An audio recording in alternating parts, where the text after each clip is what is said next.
policy that we're doing is the policy that affects all public services, which is finance. This is a massive part of how the public services function. Without finance, people wouldn't get paid, equipment couldn't be purchased, and it's also needed to support a complex infrastructure of the public services. The government spends billions of pounds a year on the UK's public services. However, because the government doesn't have as much money as they did before, this could dramatically change the way they operate and the equipment they have here available. First of all, this could negatively affect the service that they provide for citizens.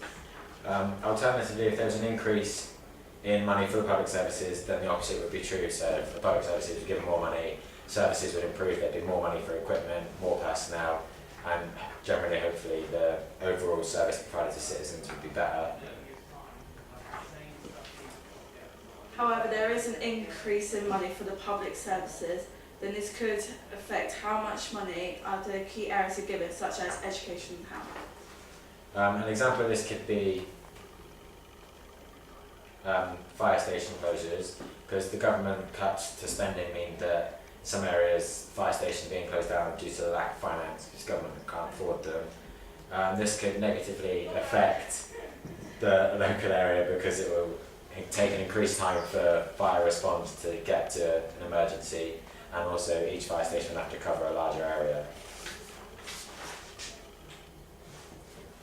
Policy that affects the military services, increase in reserve forces. The government has announced spending cuts by the armed services and an increase in reserve forces such as TA. I'll just show you a YouTube clip.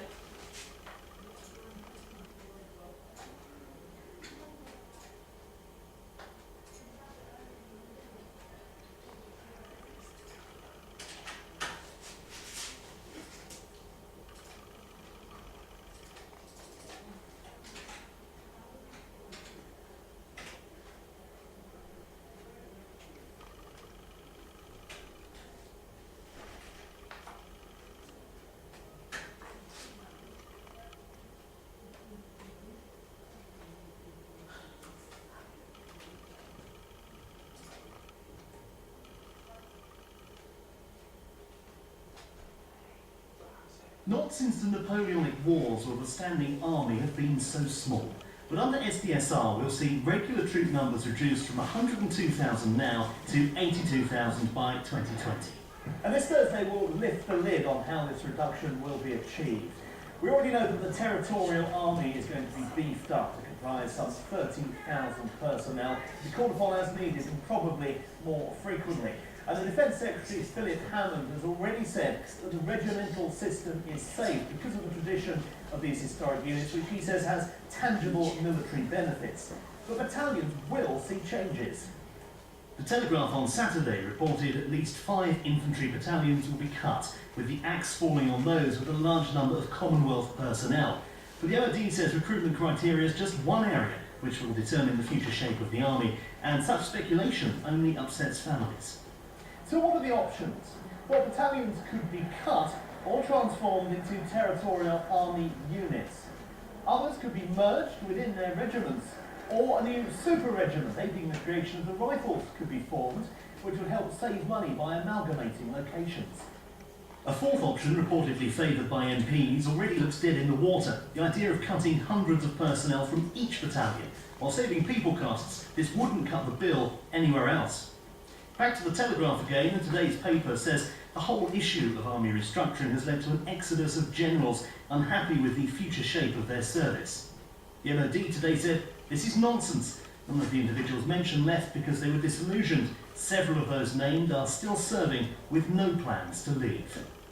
Where the axe will fall has been a stumbling block. Could Scottish regiments escape to perhaps avoid handing the SNP ammunition ahead of the referendum on Scottish independence? The Army stands at a crossroads. Thursday's announcement will determine which route it will take going into the future. The MOD say there's no choice if they want to tackle the huge black hole in the defence budget. Some will undoubtedly be upset by the decisions, others relieved. Tim Cooper, Forces News, Aldershot.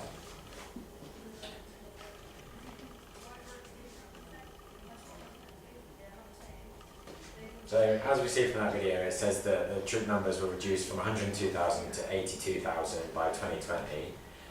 Also the Territorial Army is going to be increased by up to 30,000 and will be called upon more often when needed for bigger things rather than just what they do already.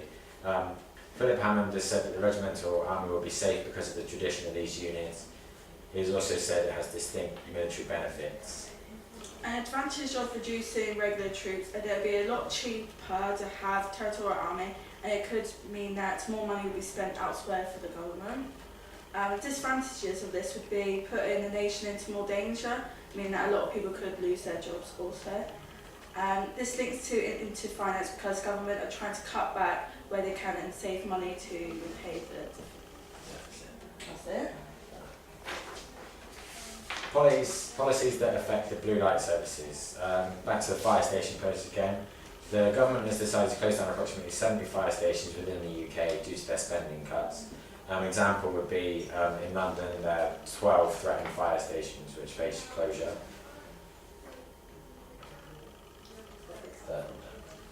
Disadvantage, this could cause an increase in the time that it takes to get an emergency ambulance there or blue light service, increasing the chance of more people's lives at risk due to taking longer for the fire service to reach the incident.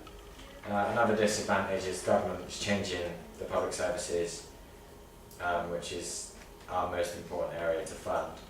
Also means that 520 firefighters will lose their jobs and recruitment on firefighters will be halted as well. An advantage of fire station closures is that the government will be saving a lot of money, which links back into the finance again. Also, an advantage could be that money government is saving means that other fire stations could receive more funding for better equipment. There's the references for where we've got our information from, and that's it.